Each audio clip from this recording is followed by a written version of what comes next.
The woman was determined to find a good husband, one who wouldn't just want her for her money. So, she disguised herself as a beggar and wandered the streets, hoping fate would lead her to the right man. One day, a man was walking home from work when he spotted her. Seeing how young she looked, yet already begging to survive, he felt sorry for her and dropped 10 yuan into her bowl. The woman immediately decided this was the man she'd been waiting for. When he turned to leave, she grabbed his sleeve and said pitifully that 10 yuan wasn't even enough for a bus ticket home. She asked him for another 100. The man hesitated. He didn't even earn that much in a day. But seeing how miserable she looked, he sighed and handed over the only 100 yuan he had left. The woman told him she wouldn't take his money for free. She promised that if he ever needed help, he could come to her. The man looked at her ragged clothes and thought, what help could a beggar possibly offer me? Just then, his phone rang. It was his mother. Earlier, he'd bragged to her that he had a wealthy girlfriend in the city. Now, his mom demanded he bring her home tonight or else. It was her 60th birthday, and his childhood sweetheart would be there too. If he didn't show up with a girlfriend, he'd have to marry the childhood sweetheart instead. Before he could protest, his mom hung up. The man didn't love his ex, but he had no idea what to do until he remembered the beggar in front of him who had just promised to help. Desperate,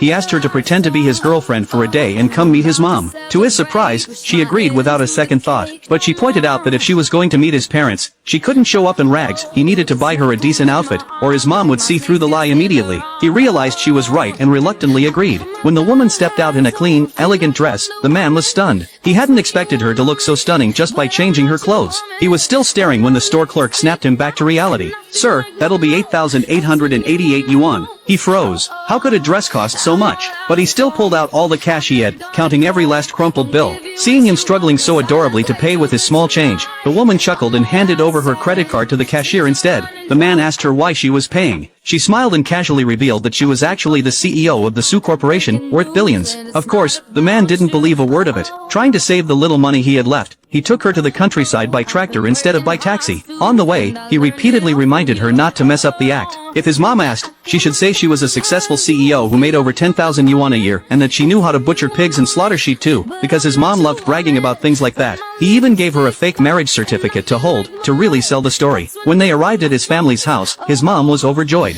Just then, his cunning ex showed up too. She wasted no time. She handed his mom a cash gift of 50,000 yuan and gave her the keys to a luxury car, telling her to use it for grocery runs from now on. She sweetly said that she and the man would soon be family anyway. But then she noticed another woman in the house. The mom quickly explained that the young woman next to her son was his girlfriend from the city, a big shot CEO. The ex smirked. She claimed she'd never heard of such a young female CEO in the city. She'd attended countless business conferences in Shanghai but had never seen this woman at any of them. The woman brushed her off, saying she rarely attended conferences in person. At that moment, a group from Shenyang Group barged in. They announced they had just signed a contract with the CEO of Su Corporation to buy this land.